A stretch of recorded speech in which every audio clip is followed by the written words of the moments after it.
Hi, I'm Jennifer Sirangelo, President and CEO of National 4-H Council. Hi, I'm Lisa Lauxman. I'm the Director for the Division of Youth and 4-H, 4-H National Headquarters, USDA NIFA. We want to thank you for taking the time to join us today.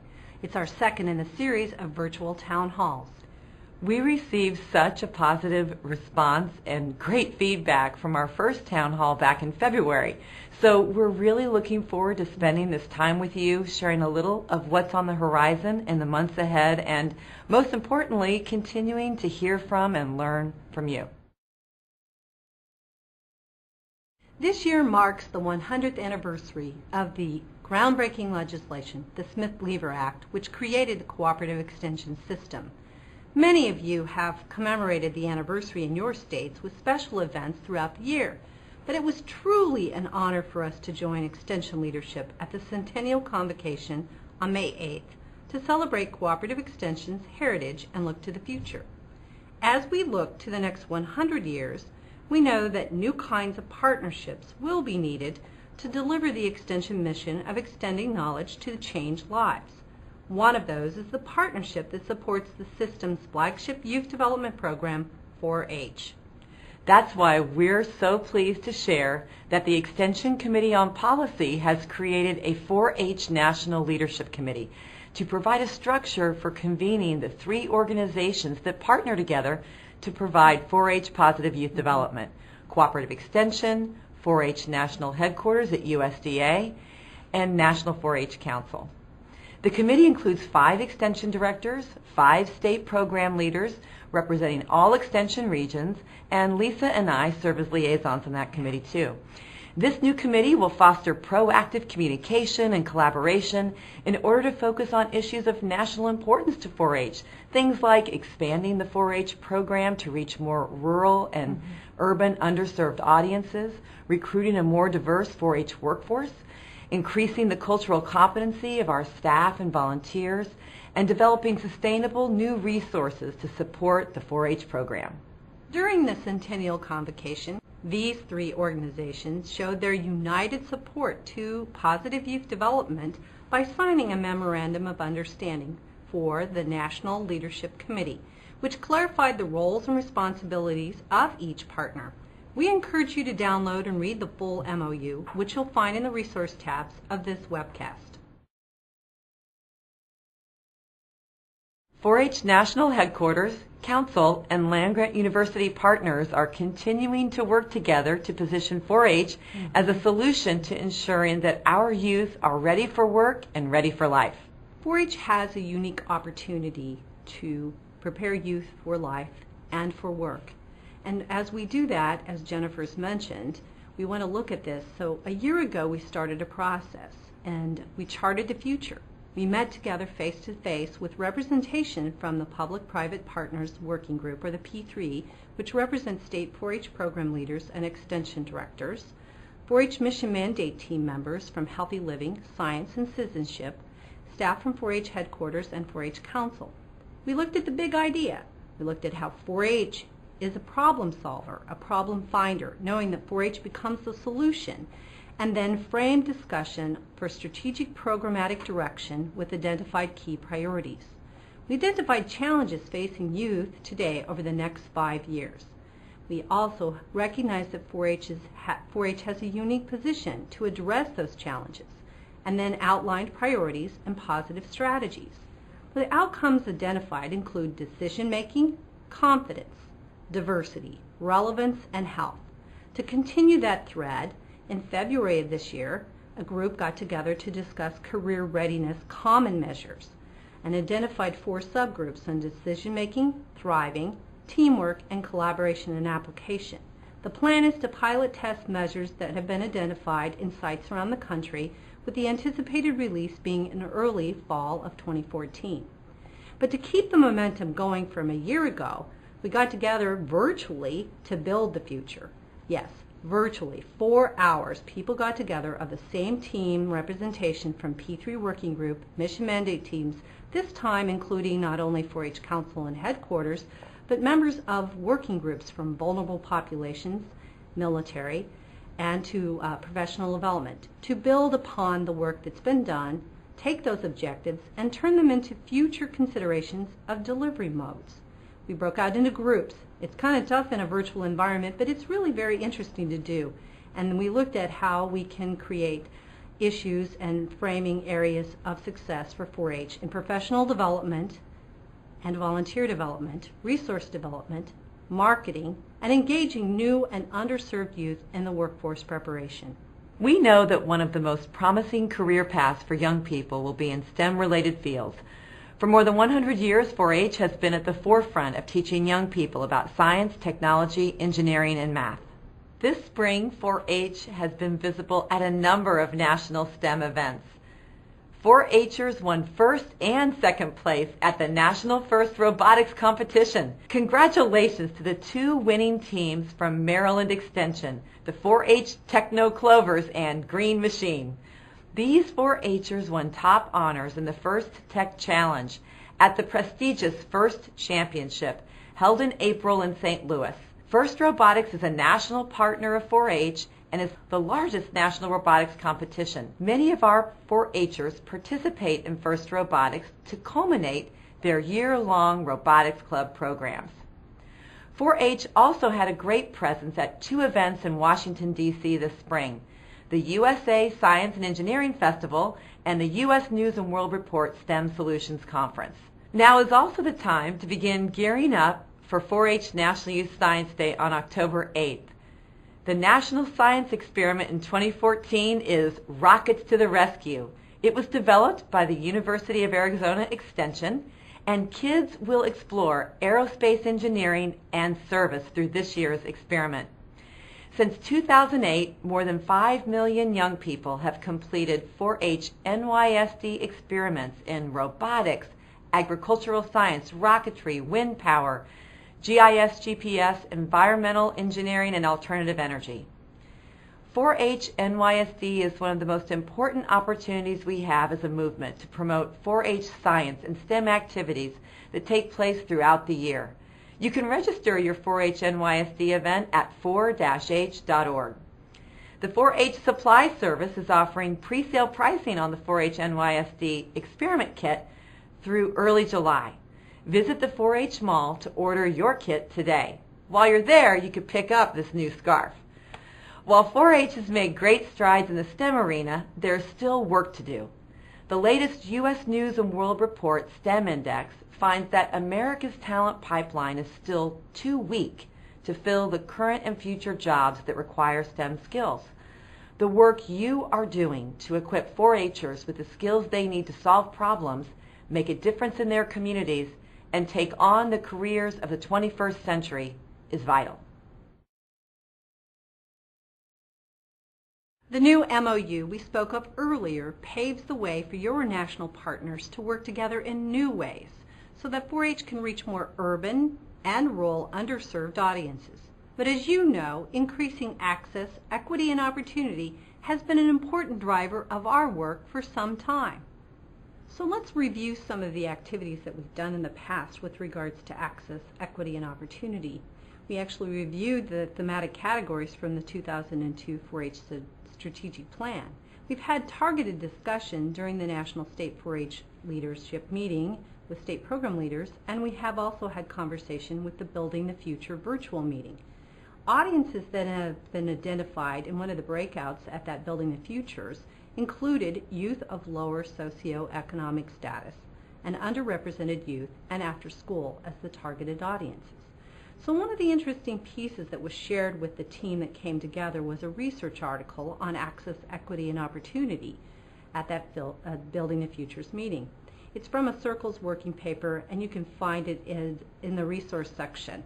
But it's basically based on Harry Potter characters, Harry, Hermione, Ron, and Neville, the portraits of American teenagers, extracurricular involvement and implications for educational interventions. The key takeaways for you from this research is that they've analyzed over 4 decades the extracurricular activities for teens, and that they've indicated they become more specialized over time. We know that technology has definitely contributed to this change from social media and everything else, but the time use has also become increasingly divided in the activities they pursue, and that some youth are actually being largely neglected by key social institutions like schools, workplaces, and peer groups. This change suggests that after-school activities have now become another expression of social class disparity, something 4-H needs to keep in mind.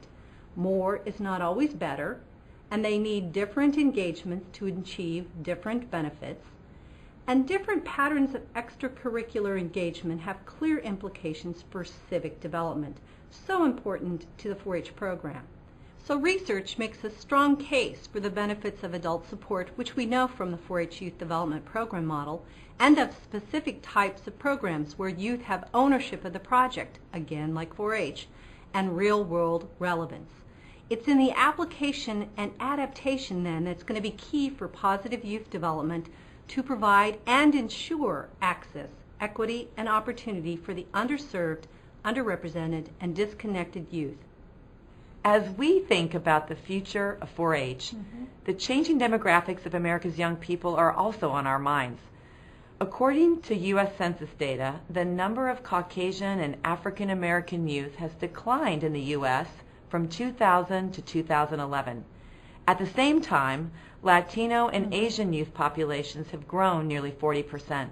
At last month's Centennial Convocation, Dr. Bruce McFerrin, Vice President for Agricultural Administration at The Ohio State University, urged us all to be brave enough to challenge the status quo as we look towards Extension's second century. In my first 5 months as Council's President and CEO, I've been touched by the members of the 4-H community who've been courageous enough to think differently about how 4-H can make a difference in kids' lives.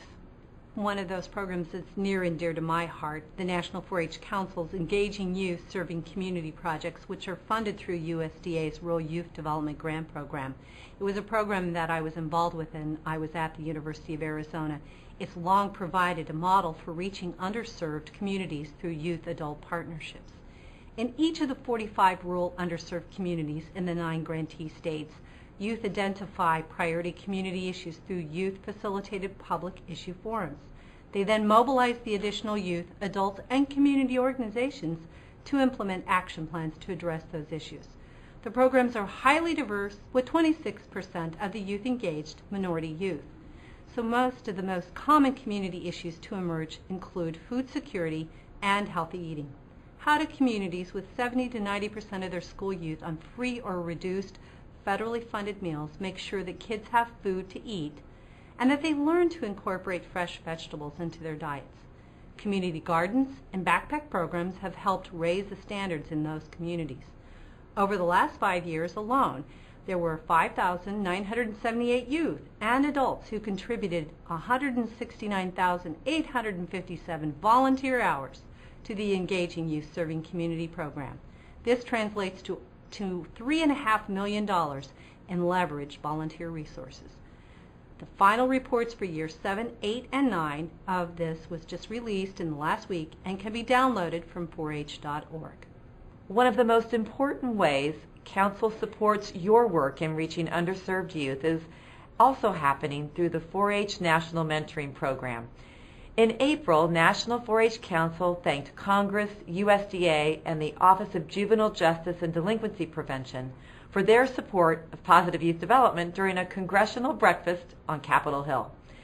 During the breakfast, Dr. Mario Molina, President and CEO of Molina Healthcare, also announced findings from the National 4-H Council and Molina Healthcare Teens Take on Health Report to the Nation, a first-of-its-kind, teen-led research study of nearly 1,000 youth aged 13 to 19. The report has lots of great resources you can use locally to spread the word about the teens' findings and recommendations on how to deal with too little sleep and too much stress. The report has garnered 75 million media impressions so far, a clear demonstration of how relevant and timely these issues are. If you haven't seen it, I encourage you to take a look. I'm also pleased to share that 2 of Council's corporate partners have recently renewed their support for your Healthy Living initiatives.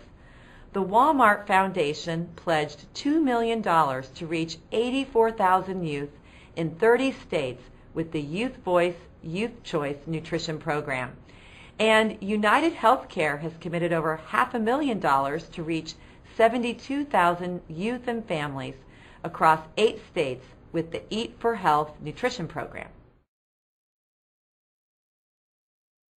We know it's a busy season. I personally have had over 20 years experience in 2 different counties in 2 different states doing those summer activities, from camps, fairs, and special interest programs. So I know that a lot is crammed into your summer experiences for youth. We recognize that this is a very busy time for 4-H activities and want to do a hats off to all of you for all that you do to make a difference. So if you are in D.C. this summer, we welcome you. During our February town hall, we highlighted some of the investors who've stepped up to support 4-H because of the life-changing outcomes our programs produce. We want to share with you some of the exciting things you can expect to see from a few of them as we head into the summer months. Council is entering the 2nd year of partnership with CME Group to bring Commodity Carnival to county and state fairs in 11 states. Through the Commodity Carnival game, youth build their agricultural literacy and discover how business investment and risks factor into agricultural markets and prices. For those of you who are RFD TV fans, we hope you tuned in to Rural America Live on June 2nd when the 4-H and CME partnership was in the spotlight.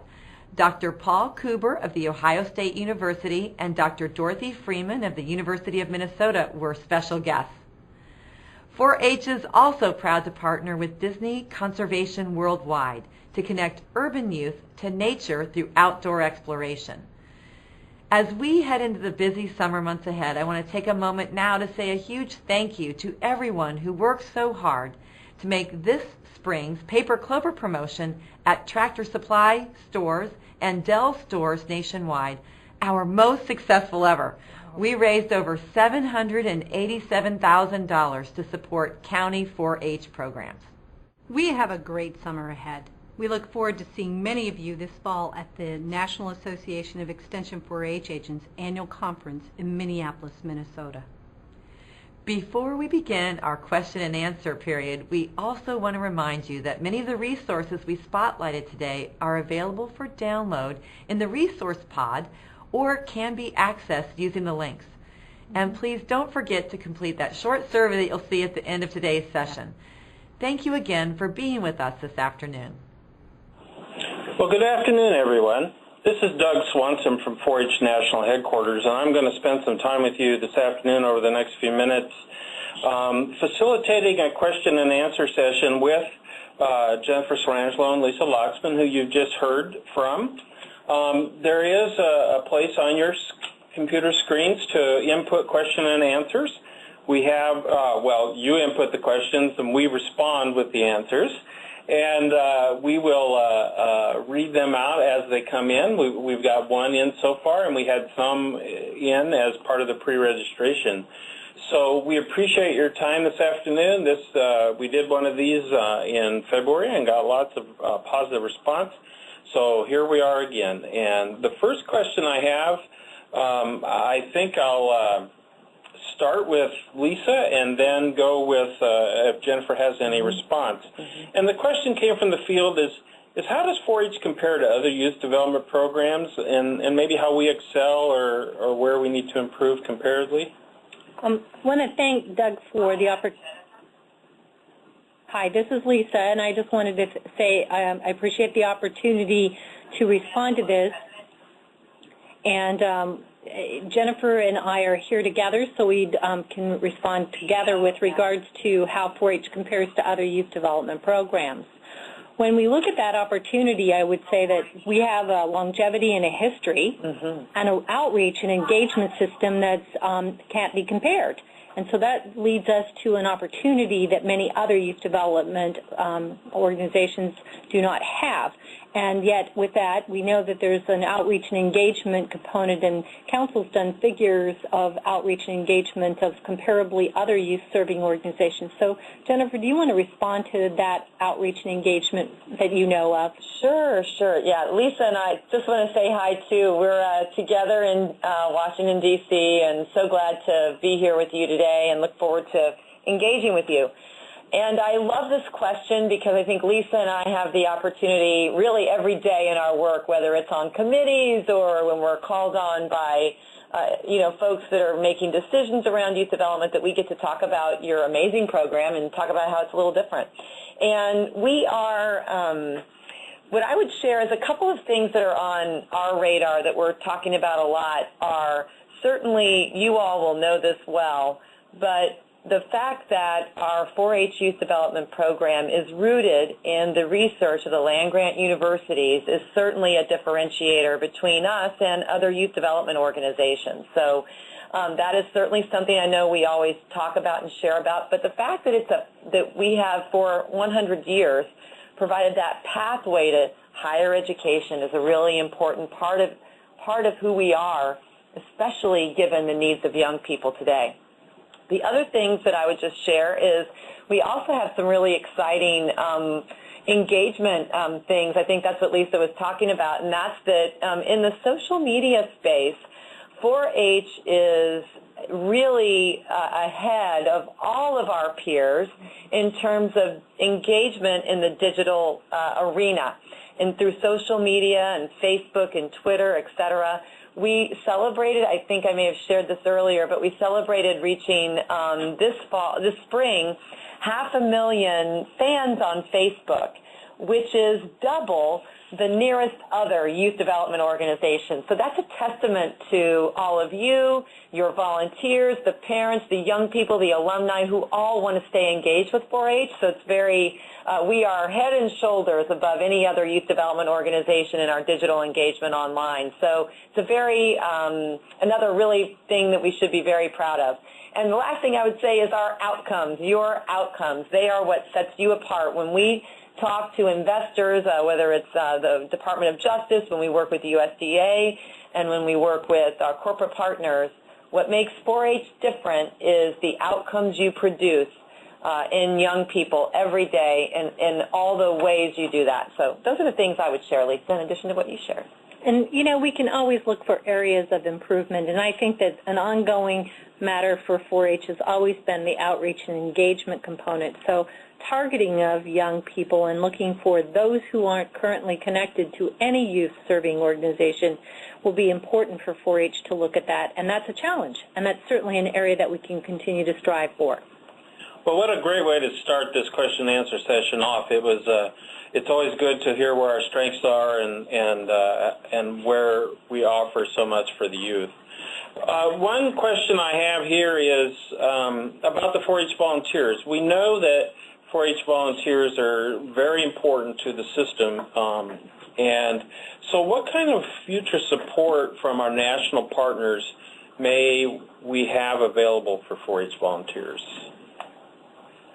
I know, Lisa, that one of them that was a partnership between the two was related to the pilot states that were granted to do volunteer recruitment. Well, and you know, Doug, that's one of the key things, that it's always a great partnership, public-private partnership, working with 4-H volunteers, whether it's at the local level or at the national level. And we know that volunteers are definitely the heart of every life-changing experience for youth, and we certainly appreciate them.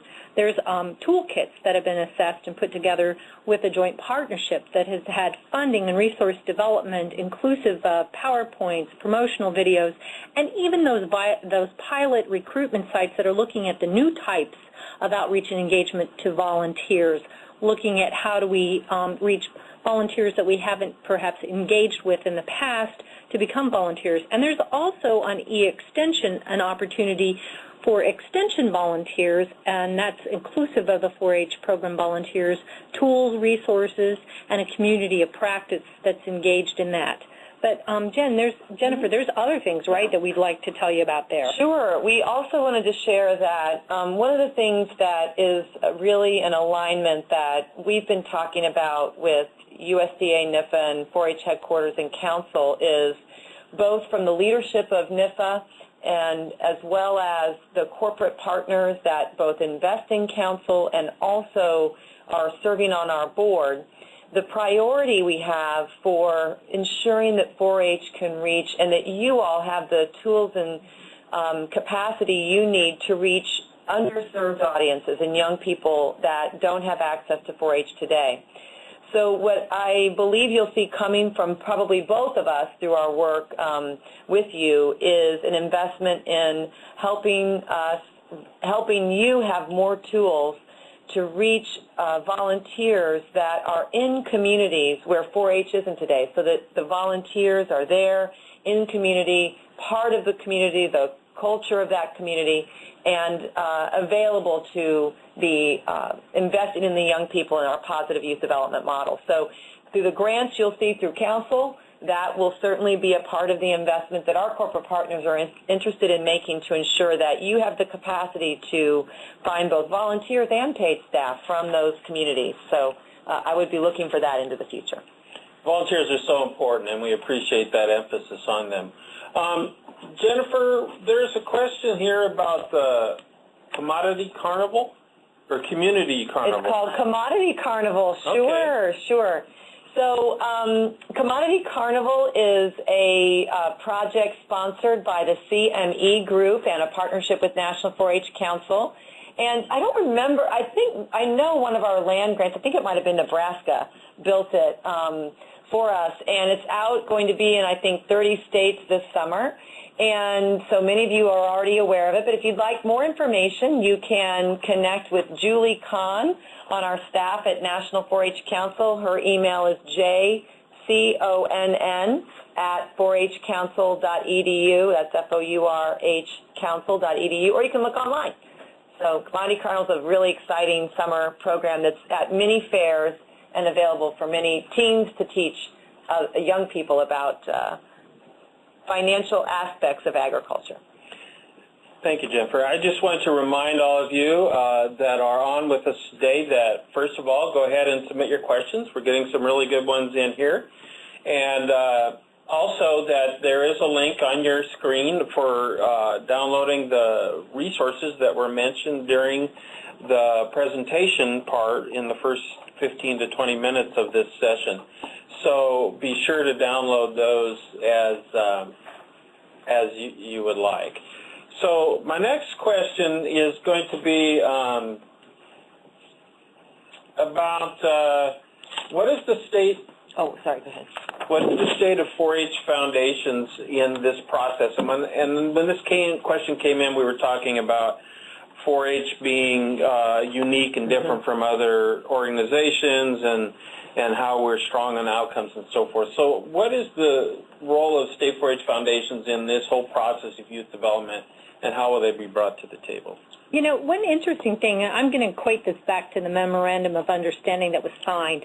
We have a tripartite system. It's really unique in that regards with this latest MOU. And what's being brought to the table, of course, are the public and the private partners involved in this. And so I would see that being similar then at a state level, also as inclusive then as a way for 4-H foundations to be involved and engaged.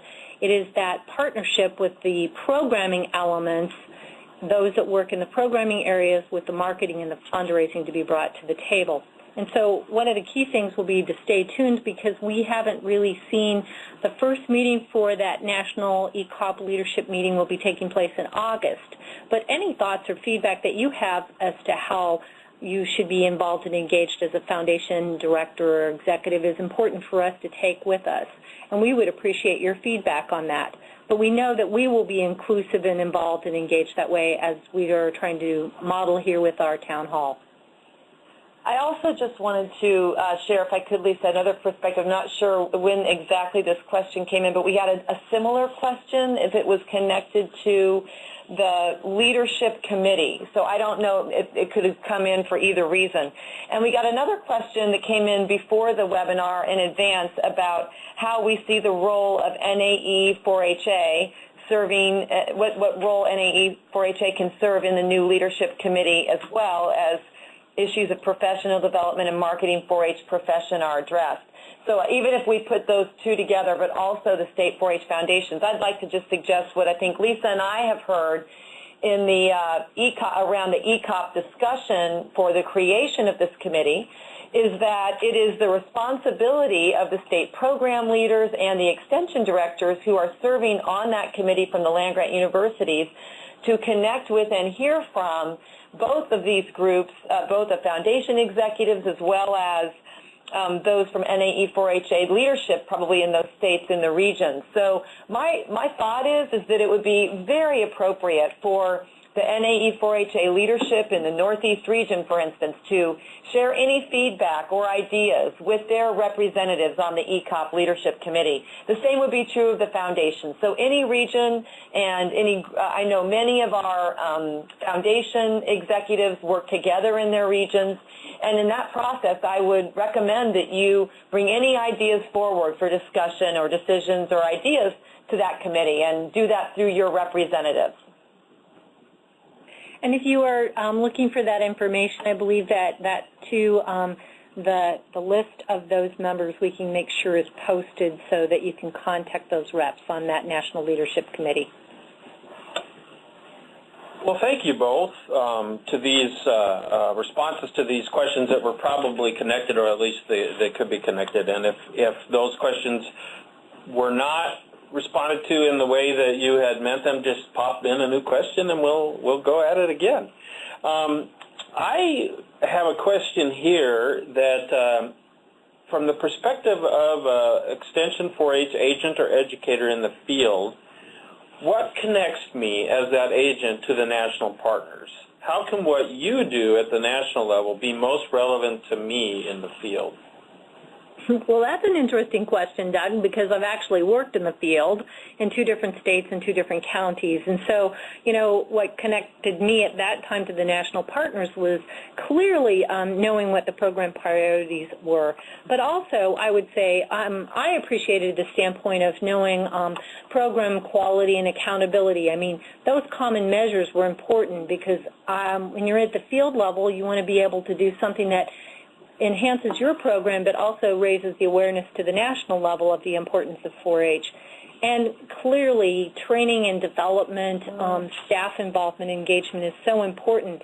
But I would say, and this is definitely where the private nonprofit partner, 4-H Council, you know, provides those opportunities that sparked interest at the local level for funding, grants, you know, just opportunity to expand the program efforts. So I think that there's a lot of things that connect to the national partners. So Jennifer, how is what you do on a daily basis relevant to a county agent? Well, I love that question because I feel like I get up every day and hope that's true. But I think, unfortunately, I hope it's really true. I hope it's true every day. I'm not sure if we always achieve that, but that is the nirvana we're looking for. So what I would think about are some of the things that are directly impacting our county agents are things that councils invest in is truly through our partnership with headquarters on common measures, as Lisa mentioned. It's probably the most important thing because that's how we measure the impact on the young people, which is why we're all in this business together. We also, at Council, provide a number of marketing resources and toolkits through 4-h.org, whether it's photography and sample, all the kind of sample things we have and templates for you for a number of things are available there, including things like paper clover. That's another partnership that Council provides. We also have grant opportunities, which I think many of you find on 4h.org. You can find that also through the pod with this resource pod in this webcast. We'll also have links to that, to our grant opportunities. And then finally, we probably touch every single county through the 4-H Mall or the 4-H Supply Service because everybody needs the pins, which I think the sale just ended, and hopefully you bought them. Or a scarf. Or a scarf. But every county utilizes and partners with the 4-H Mall, so we try to really make that a high customer service for you. So those are a few of the ways that we try to be relevant to your daily work and welcome your thoughts about how we can do even more. Great question. Any more like that? Pop them in the question and answer box, and we'll get to them. Jennifer, there is a question here about Disney Outdoors and Environmental Ed Initiative, and what more you can share on that. Sure. Well, I'm so glad that we got this question today, because this is an exciting new partner for 4-H. We haven't had a partnership at National 4-H Council with Disney, at least in my memory. So it's a great, our team has worked really hard to build a new relationship, and we'll give you a sense of it. It's at the very earliest stages, so just like most of our relationships, we start off with them getting to know 4-H and Extension and your outcomes, and I have full confidence that once they see what you do, we'll be able to encourage them to even invest more. But what they're doing with Disney is they have a commitment as a company to engage environmental education and conservation. It's a value for their company, and that's very aligned with our values. And so they are investing in a program for at least six cities, which will connect urban young people to the environment. So I know many of our states are leaders, and cities are leaders in connecting young people to the natural world, and that's what the strength Disney saw in your work. And so they'll be showcasing fun and interactive learning activities in 6 cities that were chosen by Disney because they have employees there who want to engage as volunteers. Those cities are Los Angeles, California, Orange County, California, Orlando, Florida. Do you see a theme where they have employees?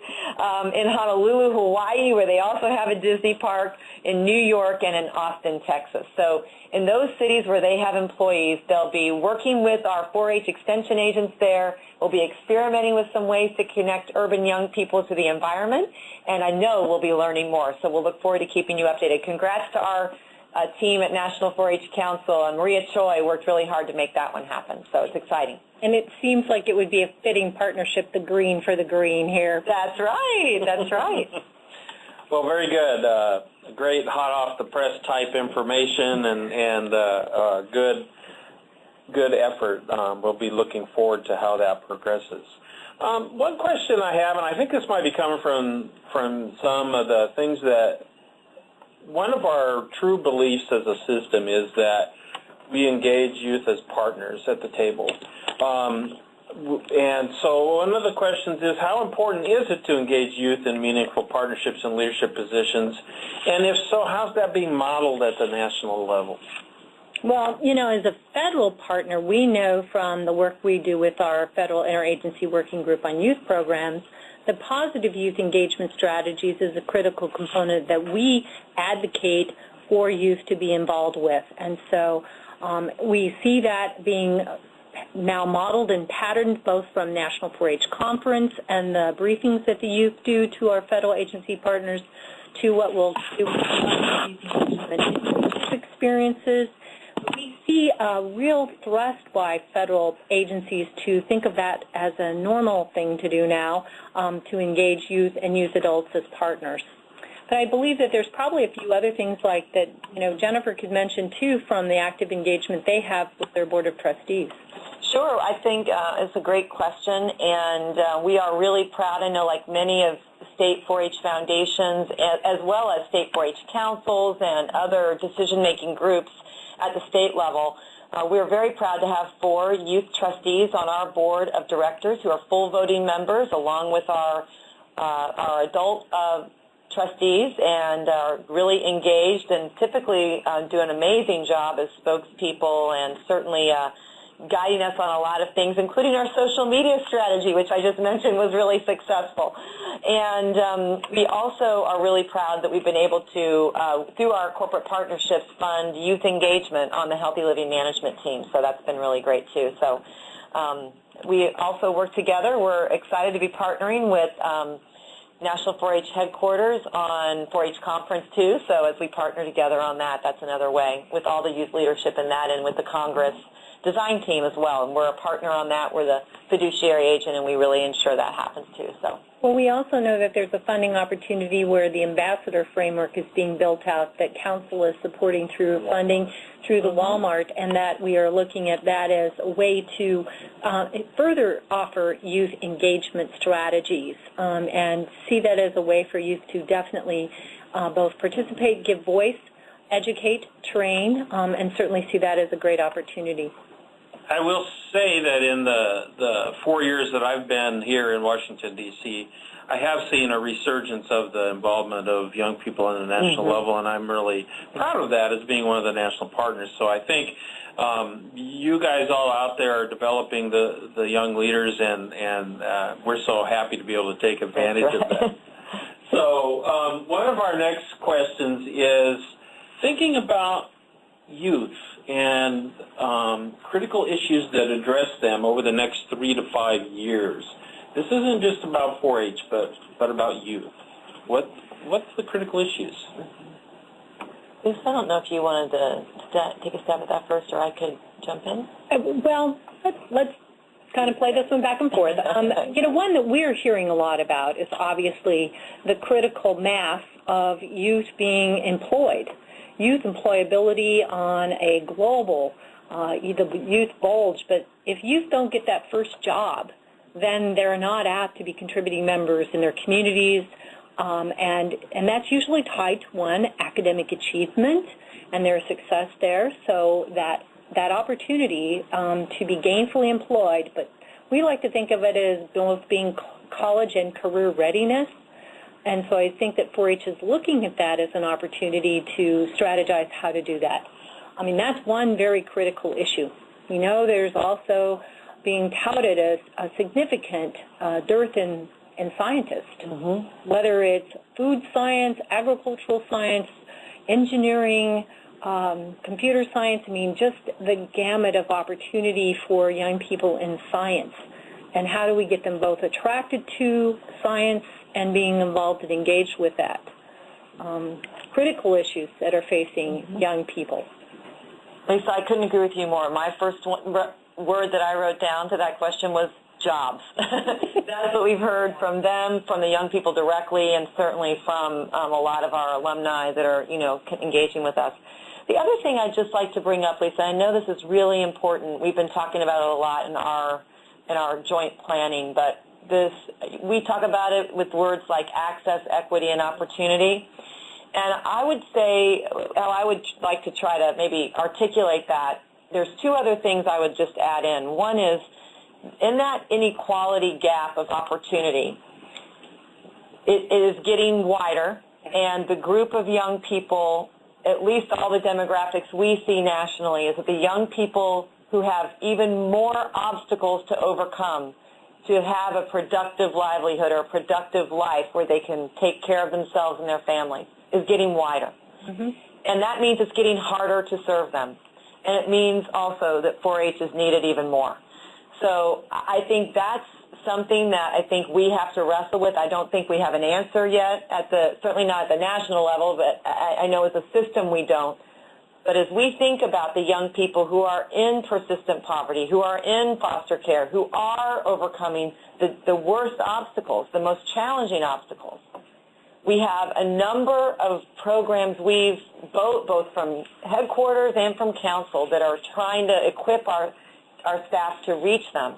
But that's going to be something we have to be thinking about, is how we can help the young people that have even more obstacles to overcome. I would encourage folks to then look at the Circle document that was mentioned earlier in the webinar, because it does talk about that social disparity, and knowing that if our systems, schools, families, communities are not stepping up to it, then it's really, as Jen said, it's important for 4-H to do it because of that social disparity that's occurring.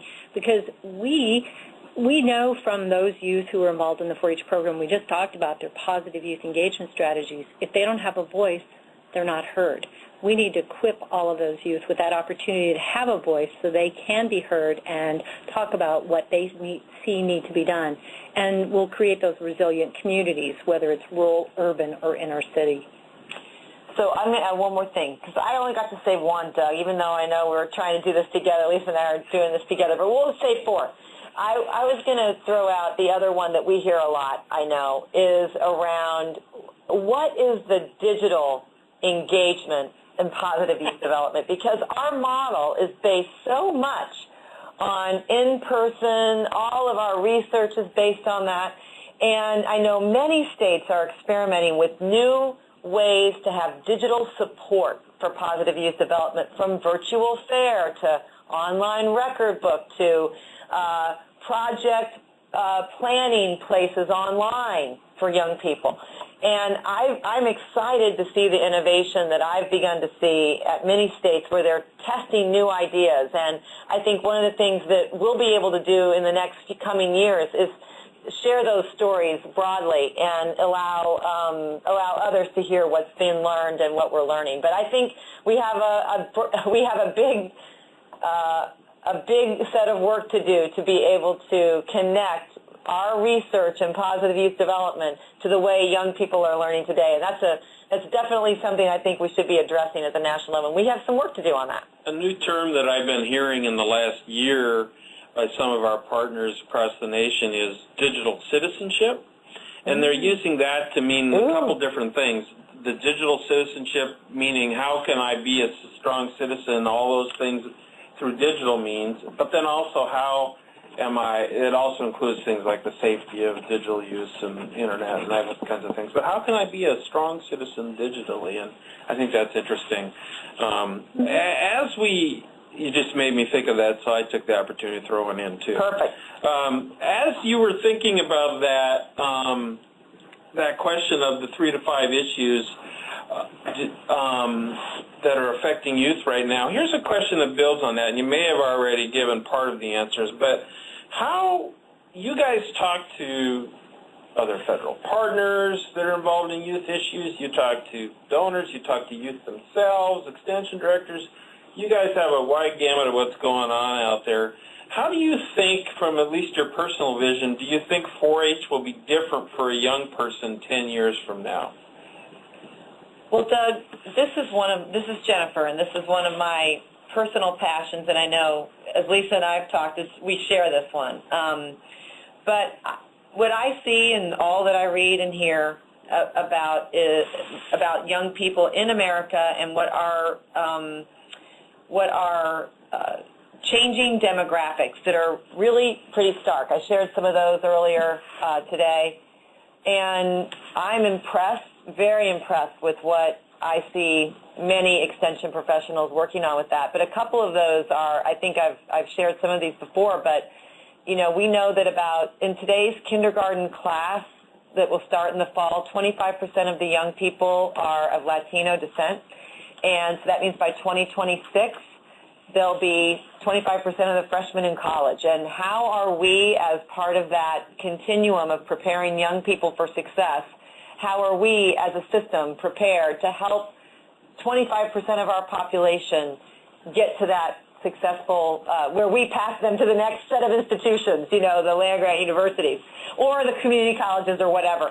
But, we have that role after they get out of early childhood into being a part of their development as they get to college. And I think for us, there's a lot of learning to do, and there's a lot of sharing of best practices to do, and there's some real change that's going to need to happen, I believe. So I think 4-H will be different. I think if we don't make some of those changes, then we won't be nearly as strong as we are today.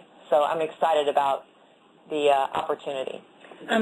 I think it brings up a lot of things with regards to promising practices and how we take things from pilot demonstration projects where we take the 4-H model and that frame and look at it through different lenses. And that will be the challenges that 4-H needs to take on. I think we've done that in the past. And though we want to stay rooted in our traditions, we need to keep in mind that 4-H was basically and always was a change organization. When we changed from industrialization, from the agricultural age to the industrial age, but making sure that public education was available for youth, and in that case, rural youth at that time. So it still has opportunity to grow and develop, but you're right. I think that change is one of the things that we ought to be really right there embracing that and making sure it happens. And it'll take the whole system Absolutely. to make the change. We need to decide where we're going to head and then get on and head there. I want to remind you all that we just have a few minutes left. We're winding down our second town hall meeting. I would encourage you to get your last question or two in. We just have a couple left, so we will keep monitoring the box. I want to remind you or let you know that as soon as the session ends here in a few minutes, there will be a short feedback survey that comes up that you'll have the opportunity to let us know what you think of today, what you'd like to see in the future, and things like that related to hearing from Lisa and Jennifer. And so the feedback survey and the question and answers are important. I really, as we start to get things wound up, I want to make it a little bit personal here. We've been talking about the system and the future, but what is it that, and I'll let you each go with this, what makes you the most proud to be associated with 4-H? What keeps you going? Why 4-H? Why you? Well, if you don't mind, I'm going to jump in. This is Jennifer. And my first instinct was to talk about the young people I've met, which is really, it is the reason why. But if you ask me what makes me most proud, you ask that question a different way than kind of why I do what I do. And I'll tell you that for me, what makes me most proud is the commitment that I see from 4-H professionals. I am in many ways so inspired. Sometimes I'm in tears when I hear about what they're doing with young people, the level of commitment and dedication, the heart you have for young people. That makes me the most proud, is to be able to be your partner, I would say. That's just in my 8 years of being around these you're amazing, and you inspire me. So I know that what you do will make a difference for kids. So, meeting you. So what makes you proud, Lisa? You know, it's interesting because when I reflect on it, it's been a lifelong passion of mine to be involved and engaged in 4-H. But I had the opportunity in the last week to share with countries where they do not have the same democratic society that we do. And both of them, the involvement and engagement with what do we do with our youth. And when they hear about the 4-H youth development model, they want it. And I think that opportunity, but again, like Jennifer said, if it wasn't for you as the local extension professionals in your communities, well, if you weren't making the difference with those lives, because one of the things when I did get asked is, well, how do you know you're making a difference? And I pointed to them through the interpreter and said, I'm a product of the system. And one gentleman leaned over and said, you already said it. You're a product of the system, because that's the frame of reference I have. If 4-H did for me what it can do for youth today and in the future, then that's where I want to be. That's why I'm proud to be involved and associated with 4-H. Very good. Let's see. We've got a couple new questions. Just give me. As we're looking at them, they're related to a little misunderstanding on my comment about the survey feedback. And I said it would pop up, but our technology is wonderful, but not that wonderful. So you currently can do the feedback survey, or at the end of the session, which will be shortly here, there is a red icon at the bottom of your screen, and you can click on that and complete out the feedback survey. So don't sit there and wait for the magic to happen. After we've worked with Disney a little longer, maybe the magic will happen quickly like that. But that's right. I'm going to just ask. First of all, I want to say I really appreciate the two of you working with us, the teams from headquarters and council, in putting this second session together. We've had, upwards of 75 and better participants today, which in the middle of the summer, in the middle of activities, in the middle of all of that, we really hope we're reaching you all with some relevant information, and we know we are. So I want to thank both of you for your commitment to the 4-H system, because I see you guys on a regular basis, and I know you have that. I'm just going to ask in either order if you have any closing comments for this afternoon session. Thanks, Doug. Not me. Appreciate everyone. The kind of how I'm proud as a 4-H'er kind of wrapped it up. So, Lisa, do you have anything? No, but I'm just going to say have fun this summer, you guys. We look forward to seeing and hearing from you in the fall. Yeah. Well, we know that all year is important to the development of a young person, but we know some of the very most fun experiences come in the summer, so have fun with it. With that, from Washington, D.C., Jennifer and Lisa, we wish you a good summer and a safe summer, and we'll talk to you soon.